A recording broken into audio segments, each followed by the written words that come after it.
Praise the lord. మన ప్రభువును మన రక్షకుడును అయిన యేసుక్రీస్తు అతి పరిశుద్ధ నామమునకు వేలాది వందనాలు, స్తుతులు, స్తోత్రాలు. దేవుని ప్రియ సంఘమైన మీ అందరికీ కూడా ప్రభువునందు శుభములు.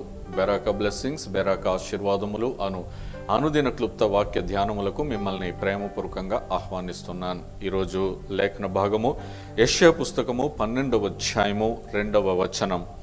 ఇదిగో నా రక్షణకు కారణభూతుడగు దేవుడు, నేను భయపడక ఆయనను నమ్ముకొనుచున్నాను.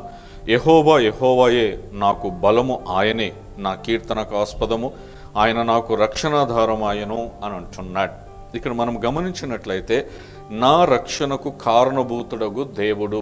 ఈరోజు మనిషి తనను రక్షించుకోవడానికి అనేక రకాలైన సాధనాలను ఏర్పాటు చేసుకుంటున్నారు. కొందరు సీసీ కెమెరాలు ఏర్పాటు చేసుకుంటున్నారు, కొందరు సాయుధ బలగాలను ఏర్పాటు చేసుకుంటున్నారు, బుల్లెట్ ప్రూఫ్ వాహనాలను ఏర్పాటు చేసుకుంటున్నారు, రకరకాల పద్ధతులను పాటిస్తూ ఉన్నారు. అయితే ఈ రక్షణ సాధనాలన్నీ కూడా తమ శరీరమును మాత్రము రక్షించడానికి, లేకపోతే తమ ప్రాణమును మాత్రము రక్షించడానికే అవి ఉపయోగపడతాయి.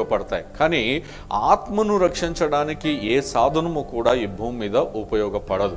ఇక్కడ మరి దైవజనుడు చెబుతున్నాడు, నా రక్షణకు కారణభూతుడు, నా ఆత్మ రక్షణకు కారణభూతుడు ఎవరు అని అంటే దేవుడే. ఈ సాధనాలు నా శరీరంలో నుండి ప్రాణము పోకుండా కాపాడుతూ ఏమో, కానీ ఏదో ఒక దినమున ప్రాణం పోతుంది, కానీ ఆత్మకు మాత్రం రక్షణ ఉండదు. కానీ ఆత్మను రక్షించేది దేవుడని, అందును బట్టి నేను భయపడక ఆయనను నమ్ముకొనుచున్నాను అని అంటున్నాడు. శరీర ప్రాణమును కాపాడుకోవడానికి ఏర్పాటు చేస్తున్న సాధనాలు పెట్టుకున్నప్పటికీ కూడా మనిషి భయములోనే బ్రతుకుతున్నాడు.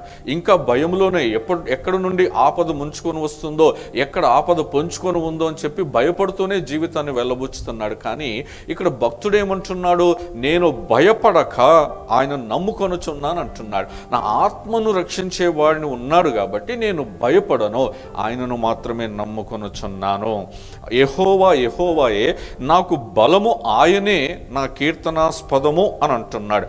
ఆయనే నా కీర్తనాస్పదం. ఒక మానవుని నోట్లో నుండి ఒక కీర్తన ఎప్పుడు వస్తుందంటే సంతోషం ఉంటున్నప్పుడు, ఆనందం కలిగినప్పుడు, ఎటువంటి చీకు చెంత భయము లేనప్పుడు మరి మానవుడి నోటిలో నుండి ఒక పాట వస్తుంది. ఇప్పుడు ఈ భక్తుడు ఎందుకు కీర్తనకు మరి ఆస్పదం అంటే, నేను కీర్తన పాడడానికి కారణం ఏంటంటే దేవుడే అంటున్నాడు.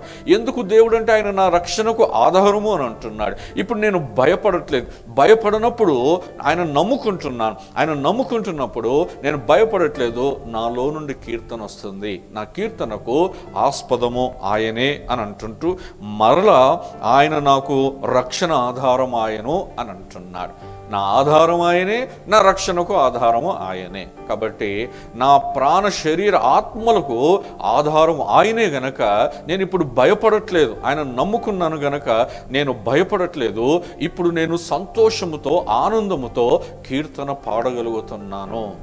ఈరోజు మానవులముగా ఈ భూమి మీద మనం నివసిస్తున్నప్పుడు వేటిని ఆధారము చేసుకొనక, వేటిని నమ్ముకొనక మన ప్రభువును, సృష్టికర్త మీద ఆధారపడినట్లయితే, ఆయనే మనకు బలము గనక ఆయన నమ్ముకున్నట్లయితే మన ప్రాణ ఆత్మలకు ఆయన రక్షణాధారము గనక నీవు నిజముగా స్తుతించగలుగుతావు, ఆరాధించగలుగుతావు.